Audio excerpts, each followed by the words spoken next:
and I'll do. There's a difference between I'll come and I'll contribute. It's one thing to attend worship at Jacob Chapel, but it's another thing to attach to the work of Jacob Chapel. I wish I had some more help than that. See, that's why Matthew 9:37 says that the harvest is plenty, but Jesus said the laborers are few. There's a whole lot to do, but if you notice, no matter what size of the church, whether you got 50 or 500, it's always the same 25 people that you can count on. No matter what the size of your membership on Sunday, the real church shows up Monday through Saturday. I wish I had some help here. There's a whole lot of harvest, but we need some more hands.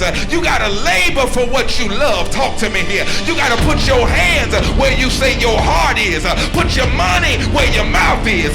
Fans will show up and cheer, but followers will get in the game. Tell your neighbor, get in the game now. Get in the game.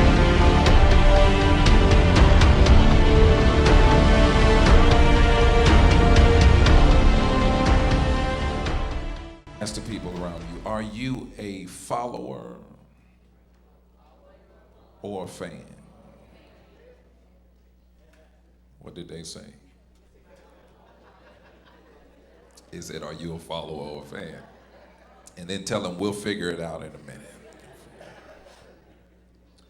Ladies and gentlemen, when you consider the true meaning of discipleship, and when you examine those individuals who were called by Christ, you come to understand that there is a major difference between being a follower of Christ and just a mere fan of Christ.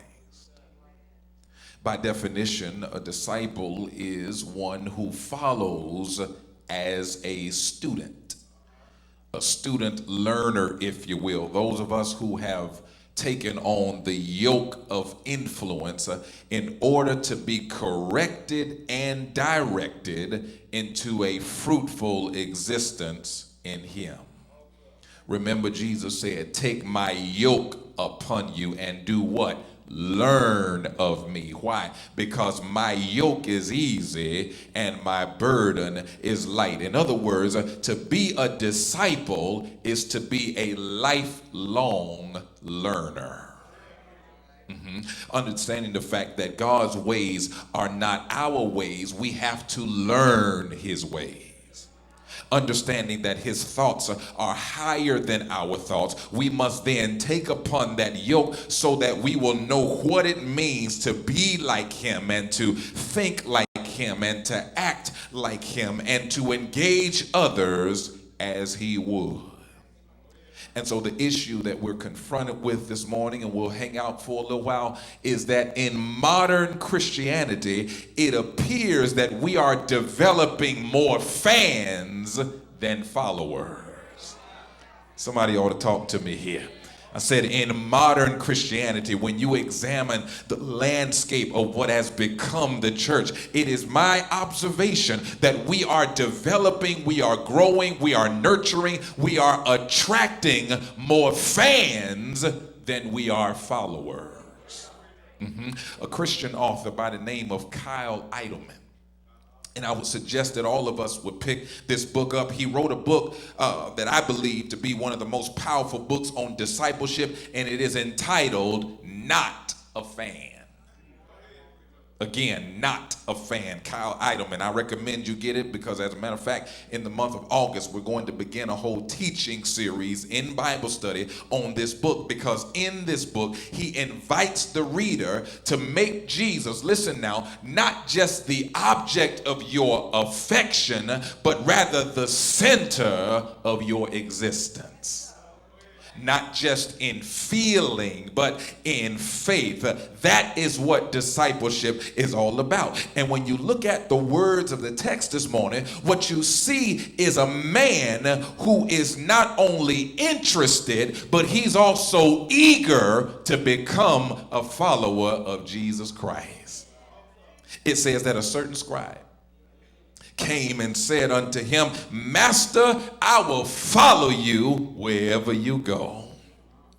Imagine, if you will, the excitement in his voice. Imagine how eager he was to follow Jesus. He's excited about the possibility of being a disciple. But the question that's got to be answered by you and I this morning is, what is the root of our interest? In other words, ladies and gentlemen, what was the motive for his wanting to be a disciple? Was the cause of Christ at the forefront of his mind, or was a situation like Kyle Idleman describes, where Jesus is merely the object of his affection? Say amen if you can. In order to answer this question, quite honestly, you have to look at the context of the text. You got to look at the events that surround verse number 19. So let's go back from the beginning. Look at the beginning of chapter number 8. Jesus, in the beginning of the chapter, heals a man who has leprosy. In those days, understand, leprosy was the equivalent of HIV or AIDS. In other words, it was incurable. Those who had it were considered unclean and untouchable. But here Jesus comes to cure this man, so the news about what he did spread all over town. That was the beginning of the chapter. And then in verses 5 through 13, he heals the centurion servant just by speaking a word over his sickness. Wish I had some help this morning. He speaks the word to him. He says in verse 10, he says to the centurion, "I've never seen faith like yours in all of Israel. So you know what? Go your way, and as thou hast believed, so be it done unto thee." And his servant was healed from that very hour. You see where I'm going with this here?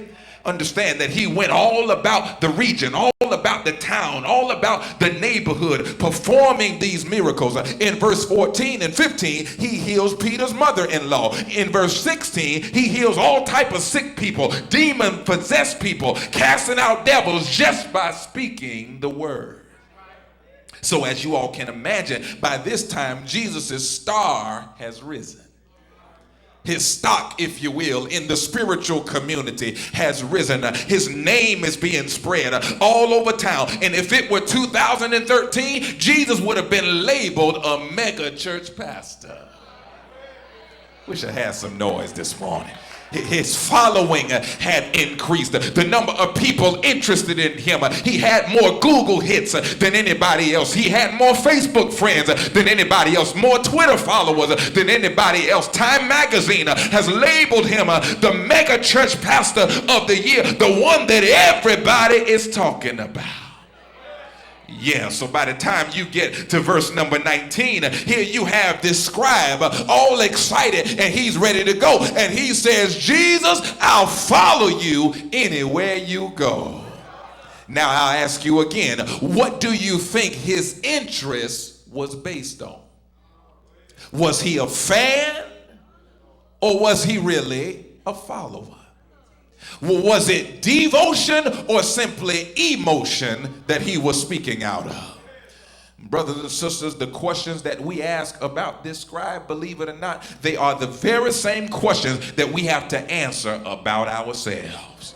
The purpose of this message is to get you to examine your motives, to get you to examine your heart and ascertain whether or not you are a follower or just merely a fan. Because the root of most people's excitement when it comes to church, the motive for most people's attendance when it comes to the work of the ministry is more about what Jesus can do rather than who he really is.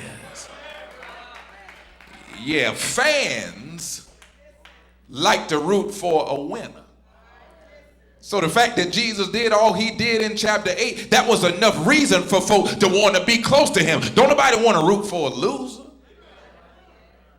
If you're a fan, you think about your team. You think about the ones you root for. You get real quiet when they lose. Ain't no too many Heat fans talking this week, I understand.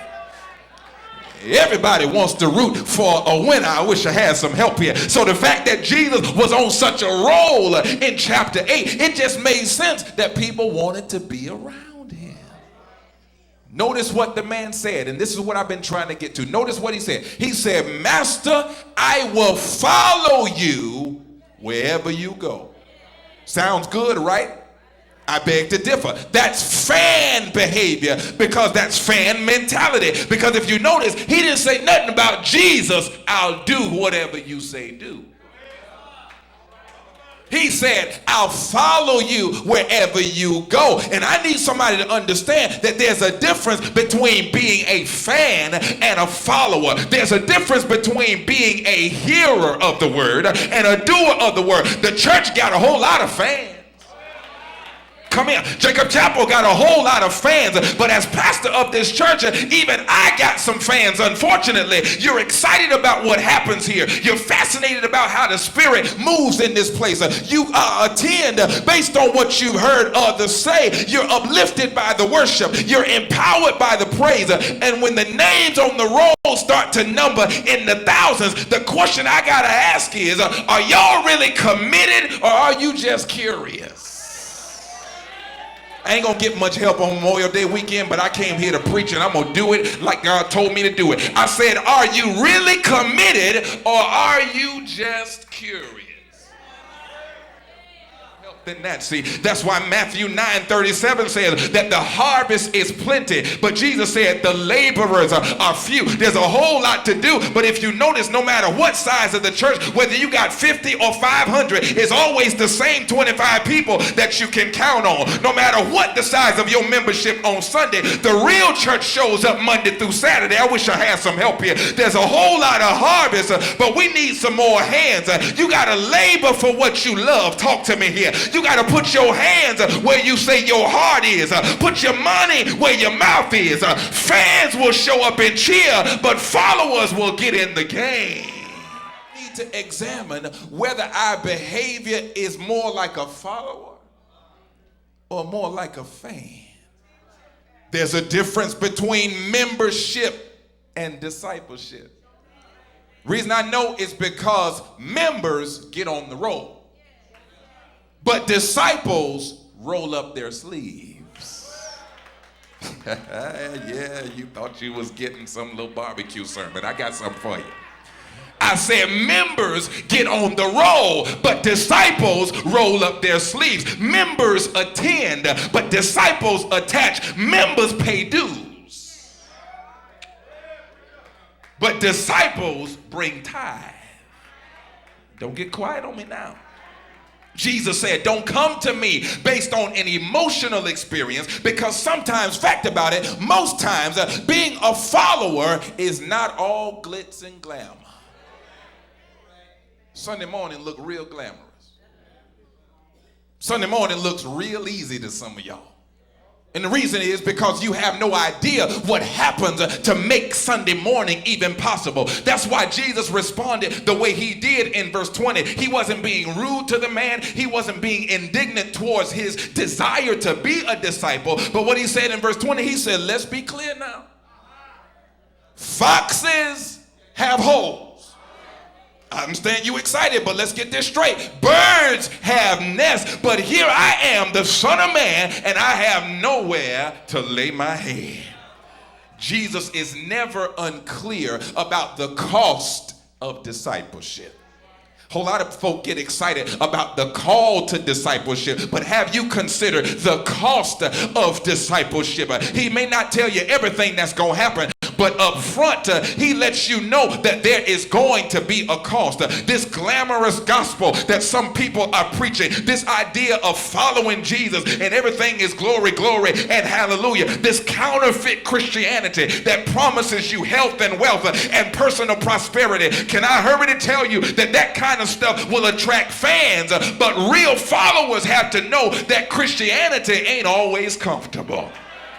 I need somebody who can witness this morning that being a Christian is not always comfortable. It's not always glitz and glamour. It's not always bright lights and loud microphones. It's not always people giving you attention. It's not always about your name being called. Jesus said, don't let all these healings fool you. Don't let all these miracles fool you. Don't let these big crowds fool you. Don't get caught up in the Holy Ghost hype. I reckon anybody would want to be a disciple if they rolling with a man that's feeding 5,000. And then they get broke off with a basket at the end of the service. Have I got a Bible reader here? Anybody would want to attach to a church that's thriving and that's growing and that's doing a whole lot of things, because some people will wear the Jacob Chapel badge as their own little self-promotional tool. Because everybody likes to be attached to Jacob Chapel. Yes, what church do you go to? Well, I attend Jacob Chapel. Can't tell them what you do there because you don't do nothing, but you say, yes, I'm a member of Jacob Chapel. You be fighting with folk in the office about who church the best and who preaching the best. And I understand we are proud of the team that we're a part of, but never get caught up in the idea that somehow your membership makes you a disciple. No, the fans that's following me around, Jesus said, I get the attention from the crowds all the time. But he said, don't let that fool you. Don't be fooled by the media machine in Capernaum, because this lifestyle that you think is so glamorous, I'm here to tell you, Jesus said, there's going to be some days where you're going to wonder if God even likes you.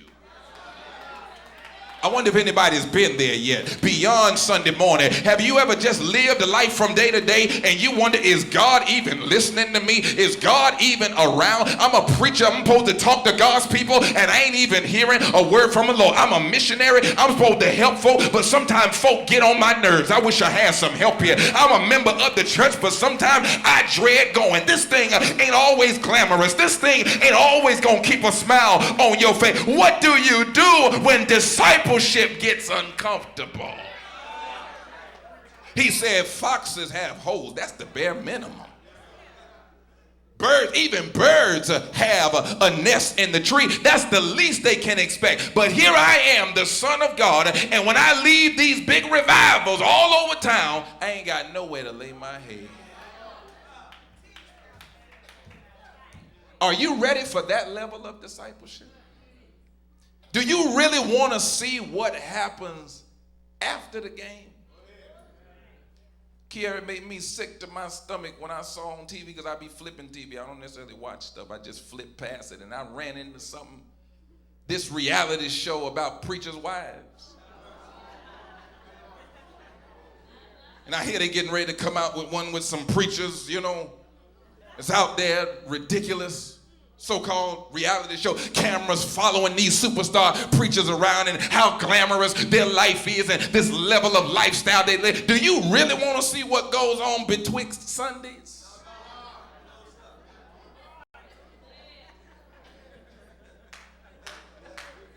It's sickening, because we have glamorized the gospel and have made young people who aspire to do ministry, we have given them the wrong impression of what it means to be a servant. It ain't about you. It ain't about what you wear. It ain't about what you drive. It ain't about how big your membership is. If you out there in the woods, in the country, and ain't got but 12 members, you better thank God for your assignment, because he put you where he wants you to be.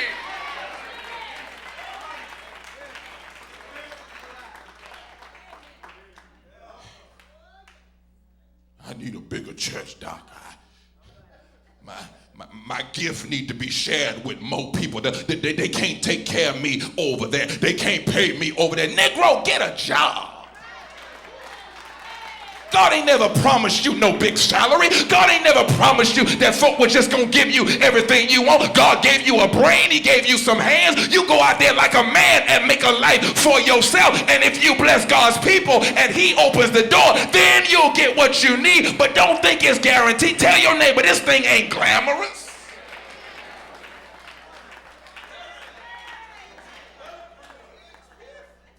Are you ready to see what happens when the cameras are turned off?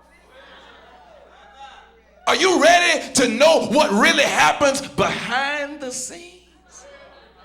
I submit that the true test of your discipleship, I'm almost done now, is in your ability to handle what happens between Sundays. What do you do when ain't no choir singing? That's the test of your discipleship. What do you do when no deacons are praying? How do you act when no band is playing shout music for you? What do you do when there's no neighbor around you to hug, no fellowship to enjoy? Are you ready for the lonely nights that come along with being a disciple? Are you ready to be rejected by people? Are you ready to be ridiculed? Can you handle being spitefully used? Can you handle haters? Can you handle being lied on? Can you handle being scandalized? Can you handle everything you say and do being scrutinized? Are you ready to be rejected by the same folk you try to help? Somebody ought to talk to me here. I need some witnesses this morning that can declare discipleship is not easy. Sometimes you will be hurt by the fellows in the ship while you're trying to fellowship. Sometimes the very same folk that you shake hands with will use the other hand and stick a knife into your back. The same folk that's reaching for hugs secretly can't stand your living guts. I wish I had somebody in here who's been around long enough to know that discipleship is not comfortable.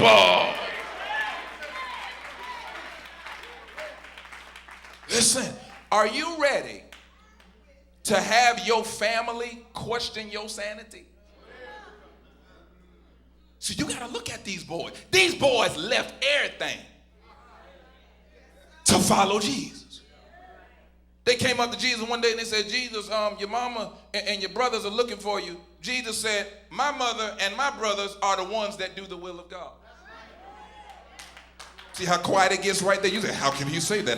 It was not that he was rejecting Mary or he was rejecting his brothers and sisters, but he understood that his family got a whole lot bigger once he signed up for Jesus Christ. You're going to have some brothers and sisters that you got to walk away from. You're going to have some friendships that you have to end. You're going to have some connections that you need to delete and block, because when you follow Jesus, sometimes your circle gets a whole lot smaller on the inside, and outside you get a bigger family than you ever imagined.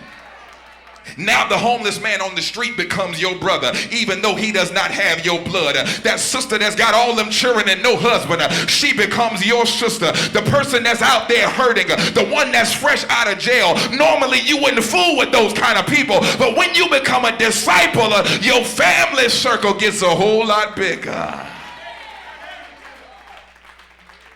Are you ready to have people come to you strictly because they need something? Are you ready for folk who take but don't give? Somebody ought to hear me. Are you ready for folk who continue to take and take and take but never put back? Are you ready for folk to cop an attitude with you when you ask questions after they done came to you for your help? Are you ready to have your free time interrupted by needy people? Are you ready to give up your social life? Are you ready to depend on God for all of your needs?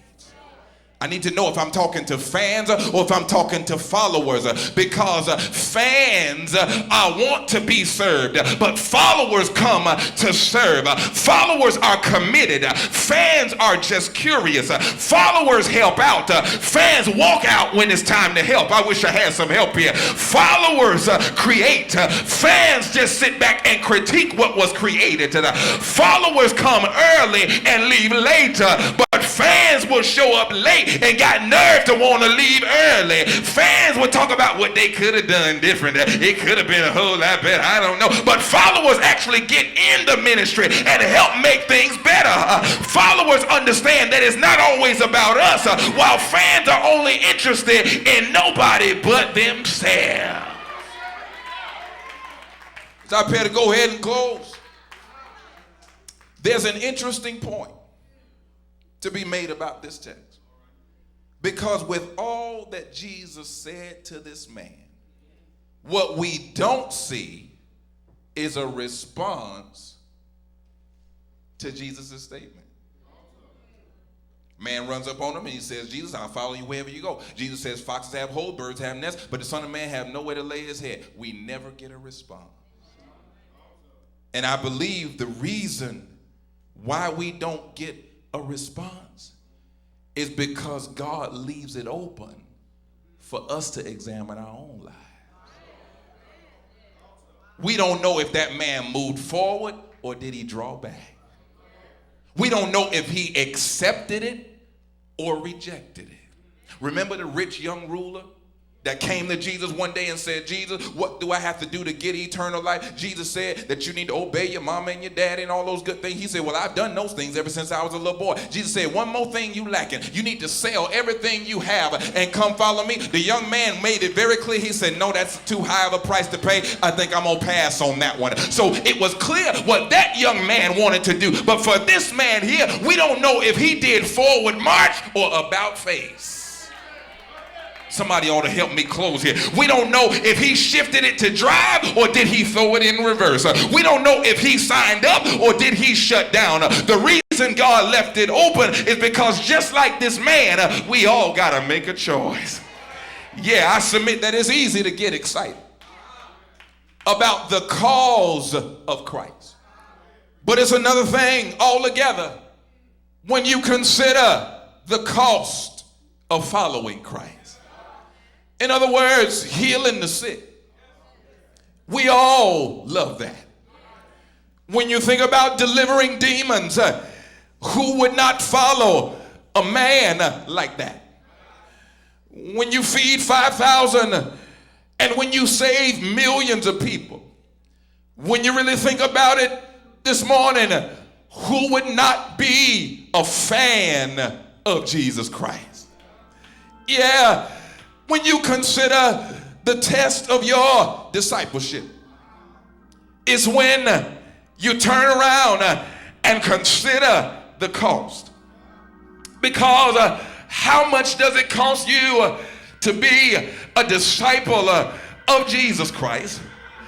Believe it or not, if you study the life and the teachings of Jesus in their proper context, yeah, you'll come to understand that there is a high cost to being a follower. Yeah, fans only have to show up and cheer Jesus on. But according to my word, yeah, it tells me that a follower has got to do more than just cheer. When I asked Jesus how much it costs to be his disciple, he said that there is a whole lot that goes into being more than a fan. When he said love your enemies, that's how much it costs. When he said pray for those that despitefully use you, that's how much it costs.